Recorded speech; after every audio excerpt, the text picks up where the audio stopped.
Venimos preguntándonos en el bloque anterior y como eje del análisis de hoy, la indignación como valor político, indignación como reacción ante la injusticia. Los industriales que se están quedando sin mercado interno. Esto no quiere decir que hay ruptura en el bloque dominante de la alianza de gobierno, que son los bancos que están ganando como nunca, los bancos extranjeros sobre todo, las telecomunicaciones aliadas con los medios y, por supuesto, las empresas energéticas, sobre todo las ligadas al petróleo y el gas. Esos son los tres grandes que están ganando mucha guita. Los otros empresarios empiezan a indignarse de acuerdo con nuestra mirada fina. ¿Pueden los empresarios estar reclamando un proyecto de desarrollo que están reclamándolo? ¿Pueden reclamarlo obviando, Escalada, lo que está sucediendo y que va a suceder en esta semana con la presencia de los líderes de las democracias occidentales, también de China y de Rusia, en el G20? Y digo esto como se puede pensar un modelo de desarrollo aislado del mundo. Bueno, claramente que no, por lo menos desde mi punto de vista. Hay que tener en cuenta cuál es el contexto mundial, para ver cuál es el contexto mundial y a partir de ahí ver qué proyecto puede parir la República Argentina que tenga llegada a ese contexto mundial. Por ejemplo, para graficarlo, hay hoy un fuerte enfrentamiento entre Estados Unidos y China que amenaza con ir más allá de una guerra comercial, porque Estados Unidos ha definido hace poco tiempo, dentro de su doctrina de seguridad nacional, ha definido a China no solamente como un competidor desde lo comercial, sino que un competidor que está poniendo en riesgo los valores y la influencia de los Estados Unidos en el mundo. Así como yo te digo, yo eso no lo dicen todo, ¿eh? Eso no lo dicen todo. Bueno, lo decimos aquí de plural. Estados Unidos cree que China no solamente es un competidor comercial, sino que está poniendo en riesgo el orden mundial que establece Estados Unidos, donde Estados Unidos es el gendarme de lo que pasa en el planeta, donde Estados Unidos es el encargado de lo que ellos le llaman un orden moral. ¿Cuál es el orden moral de los Estados Unidos? Que todos los países del mundo tengan algo o un sistema parecido lo más posible a Estados Unidos. Democracia, libre comercio, libertad de expresión, republicanismo, y los países que no tienen estos condimentos son los países que Estados Unidos trata de adoctrinar y de incorporarlo a su orden. Bueno, ahora los estadounidenses dicen, China no comparte estos valores, no comparte los valores de democracia, no comparte los valores de república. Para los estadounidenses China tiene un modelo autoritario, un modelo que no reconoce las patentes internacionales, un modelo, en definitiva, que trata de colisionar con el modelo de Estados Unidos, que lo desafía y dice, el Estado de China, lo que conforma China, no solamente comercialmente, sino como potencia, quiere cambiar ese orden establecido por los Estados Unidos. Y nos están haciendo creer a todos que acá hay nada más que una compulsa entre Estados Unidos y China, como antes lo hubo entre Estados Unidos y la Unión Soviética, como ahora hace poco Estados Unidos también lo tuvo con el Islam, diciéndose que son los terroristas del mundo, etcétera, etcétera. No, aquí hay otras visiones, Pato. No son solamente la de China y la de Estados Unidos. La Iglesia Católica, a partir fundamentalmente del Papa argentino, tiene una visión y está dispuesta a interpelar a las potencias con su visión. A través de las distintas encíclicas que fue pronunciando a través de su historia la Iglesia, ha dejado enmarcado claramente que primero está el hombre, que somos todos unos, que somos todos hermanos, que estamos todos regidos por un único Dios. O sea, no hay un orden mundial de Estados Unidos, ni un orden mundial de China, ni un orden mundial de los países europeos. Hay un orden para la Iglesia que proviene, obviamente, de un orden natural superior y que tiene que tratar de ser establecido un orden entre iguales. Con lo cual, fíjate, bueno, se está discutiendo acerca del orden estadounidense, del orden chino. La Iglesia Católica tiene su propio orden. Hay una reunión que se hizo hace poco en Claxo. Tito, vos seguramente la habrás seguido. Que lo que subyace en realidad es una recomposición de un orden mundial que es el que emerge de la Segunda Guerra Mundial y en el cual Estados Unidos tiene un rol preponderante pero que también tiene esa alianza atlántica que se dice con los países europeos subordinados a ese liderazgo. ¿Cómo ves vos eso? Por ejemplo, en ese contexto se ve estos nuevos pasos de China que fueron el proyecto de la Ruta de la Seda, Sí. que se habla mucho de justamente de lo que va a impactar como un fuerte impacto de infraestructura en todo el sector europeo y su ramificación hacia la región asiática. Y por otro lado, lo que se vio en la década pasada, para algunos una década ganada, para otros no, pero en esa década hay datos de que el principal inversor en América Latina fue China, ¿no? ¿Cómo lo ves vos en eso? Mirá, en este análisis que estás haciendo. Yo lo que creo es que fundamentalmente en esta puja fuerte que hay entre Estados Unidos y China tenemos una gran oportunidad. Porque el mundo deja de ser un mundo unipolar, deja de ser un orden único. El orden que Estados Unidos trata de preservar, este orden de los estados nacionales, fue un orden que se dio en los momentos en que había un equilibrio entre todos los estados. Ni un estado era mucho más poderoso que otro. Y había una suerte de equilibrio, entonces había un interés de cada uno de los estados de preservar su autonomía. Pero después de la caída del muro de Berlín, Estados Unidos se convierte en el gendarme del mundo. Y pasa a ser un superestado que empieza a regir no solamente en cuestiones económicas, sino en cuestiones de otra índole. Bueno, ahora aparece un competidor serio de la mano de China. Y los norteamericanos están muy enojados porque ellos creen que ellos ayudaron a que China llegue a donde está ahora.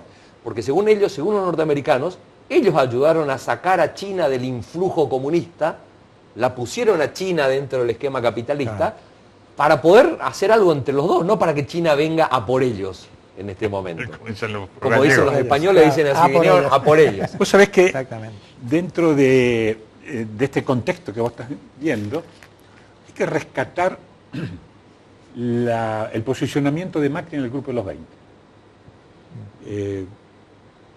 Vamos a hacer un breve repaso.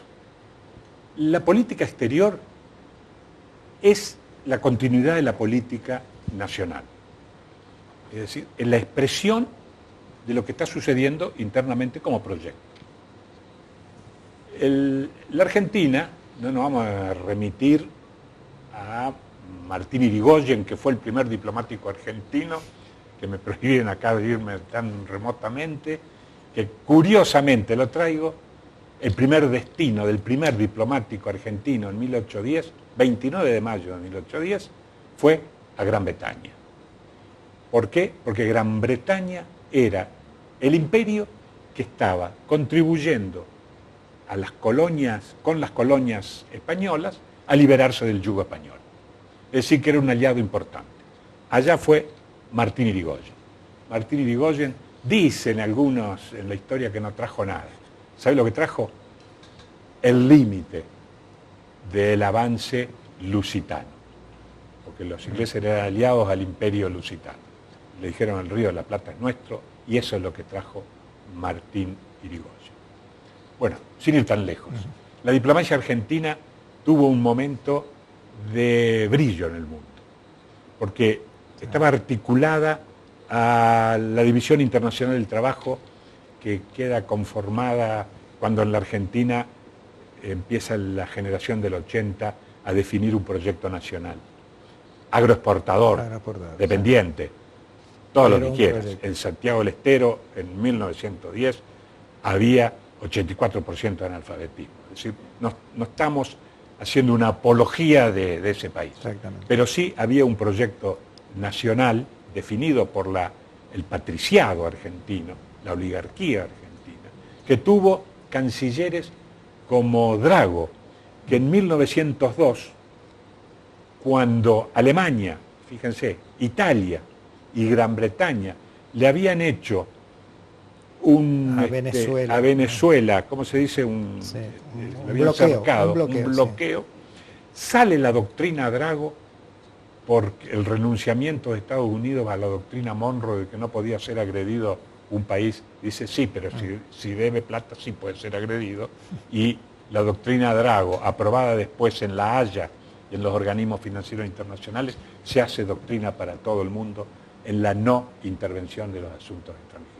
Eso siguió durante todos los gobiernos del régimen, siguió durante el gobierno de Irigoyen, siguió durante el gobierno de Agustín P. Justo. Incluso Agustín P. Justo tiene un canciller también de lujo, Carlos Saavedra Lamas, bisnieto de Cornelio, que logra hacer después la paz entre Bolivia y Paraguay, fue Nobel de la Paz, logra en 1936 sacar un manifiesto antibélico que se firmaron en 21 países, y gracias a ese manifiesto, a ese pacto antibélico, durante la Segunda Guerra Mundial en América Latina hubo un aislamiento y no nos agarramos entre nosotros, gracias a toda la prédica y la gestión de Saavedra Lamas. Me estoy extendiendo, pero ¿a qué venía? La Argentina estaba articulada a un mundo como la división del trabajo, quizá dependiente de la Argentina. Cuando llega, no Perón, sino la derrota de la Argentina, porque la Argentina en 1943 apuesta por el eje y pierde la Segunda Guerra Mundial. Perón no puede seguir con esa diplomacia, porque no encajaba. Hay una ruptura de la tradición diplomática argentina. Y Perón empieza con la construcción en el mundo de la tercera posición de los países no alineados, porque empieza la Guerra Fría. Y ahí hay a dicho no le van a ganar a Perón. Sí, no, y Perón entonces empezó a construir con Nasser en Egipto, con Nehru en la India, con Tito en Yugoslavia, con Sukarno allá en el Pacífico. Empieza a construir un movimiento de países no alineados y empieza una diplomacia diferente de los países en las relaciones sur-sur. Cuando cae el muro de Berlín, esa diplomacia se vuelve inviable, porque si vos tenés dos alineamientos, se cae una pata de la mesa, se cae la mesa, se cae el no alineado.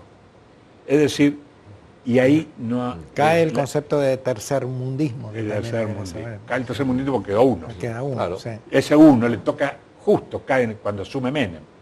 Por eso las relaciones carnales de Menem. Menem no es de traidor. Menem quedó preso de la caída del muro de Berlín. Entonces tiene relaciones carnales con la única potencia. O ese es un momento que yo digo que también hay algunos que dicen que es una especie de momento de ruptura, donde el capitalismo asume haber ganado, entre comillas, al socialismo, y que en ese momento esa hegemonía de unicidad, de unicato, digamos, es muy fuerte, que por eso responde Menem a eso. Pero eso después, naturalmente, empieza a bifurcarse y a llegar a lo que tenemos ahora, ¿no? Que ya está en, hubo está en crisis todo ese hubo concepto. otro proceso, porque entra en crisis por las crisis. cuestiones internas Sí, de los países que antes eran no alineados, y que en América Latina empiezan a emerger los gobiernos populares. Entonces, esa es la consecuencia de 2005, el Mar del Plata, el no al ALCA. Porque allí había dos factores, se me está acabando el tiempo, le vamos a pedir que haga 2 minutos más. Hay dos factores esenciales. Uno, la lucha de Brasil. Brasil se vuelve hegemónico en América Latina.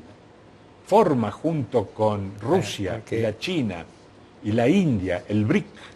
Después se suma a Sudáfrica, después se borra Sudáfrica. Claro, y ahí reencarnan los no alineados, Brasil, se puede decir. con Lula, es el imperio de América Latina. Entonces, no era suficiente colgarse del BRIC y ser aliado de Lula. Chávez se da cuenta de eso, Néstor Kirchner se dan cuenta de eso, y empiezan con la construcción de la UNASUR. Cuando la UNASUR empieza a tener forma y a tener gravitación, y otra vez somos derrotados. Las Entonces, contradicciones internas las que impidieron... por lo que sea, contra... hay una implosión. No se puede, porque hay notas acá por todos lados comparando a Kirchner en el 2005 diciéndole a la ALCA con Macri ahora. Macri llega con con todas esas alternativas derrotadas. Entonces hay que hablar de resistencia. Y hay que elogiar a Macri, que no se entrega a Estados Unidos con las relaciones carnales. ¿Por qué? Porque Trump le pidió que no lo reciba a Xi Jinping y lo va a recibir. Y entonces Trump primero se enoja y no va a la cena de Aguada, pero después va a ir y le va a pedir invertir en nuestros recursos naturales. ¿Vos creés que por inversión o por apropiarse de los recursos? Por Entonces apropiarse. promete seguramente. 20.000 millones de dólares Ah. en inversiones en recursos naturales. Pero viene Xi Jinping y le dice, yo te doy plata en efectivo, vamos a construir represas, vamos a construir infraestructura. Es decir, ahí hay que ver que en esta encerrona, después de un proyecto regional derrotado, vos no le podés pedir a Macri que sea Gardel. Macri hace, yo creo que bastante en el equilibrio, y gracias yo creo a Franco, no solo a la diplomacia argentina, pero cerrado hubo esto. No, el movimiento de Claxo que decía Tito, donde se juntaron los pueblos progresistas, que tendrán que ver cómo se institucionalizan, también es otra movida, así como la que está llevando adelante China, como está llevando adelante Estados Unidos, como la que está llevando la Iglesia Católica. Así que yo diría que hay una nueva oportunidad para Argentina. Tienen que empezar a definir ese proyecto que se quejan los industriales que no tiene la Argentina, tienen que empezar a definir en función de este contexto. Se vuelve un mundo multipolar, después de mucho tiempo de un mundo unipolar. Una preguntita de eso. Esa indignación, ¿no es la indignación de los pueblos que es la que viene atrás? Nos tenemos que ir. Cerramos con la indignación. Bueno, nos vamos indignados porque se nos acabó el Se nos tiempo. acaba el tiempo, no nos dejan hablar.